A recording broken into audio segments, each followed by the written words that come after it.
विद्यार्थी मित्रांनो, या ठिकाणी दिलेला आहे दोन संख्यांच्या लसावी हा मसावीच्या 45 पट आहे. म्हणजे जर मसावी x घेतला तर लसावी किती होईल 45x. या दोघांची बेरीज किती दिलेली आहे आपल्याला 1150.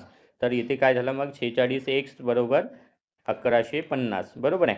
तर आता 23 दुने 46 आणि 23 पाचा 115 म्हणजे इथं आले 50. 50ला दोन्ही भागितलं तर येईल 25. x ची किंमत आली 25.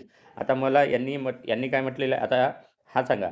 हा झाला याचा मसावी झाला आणि लसावी किती आहे 45x म्हणजे 45 गुणिले 25 करावं लागेल बरोबर आहे. हा कोण लसावी मसावीचा गुणाकार हा दोन संख्यांच्या गुणाकारा इतका असतो. इथे आपण y संख्या घेऊया, ती समोरची संख्या y घेऊया. ठीक आहे.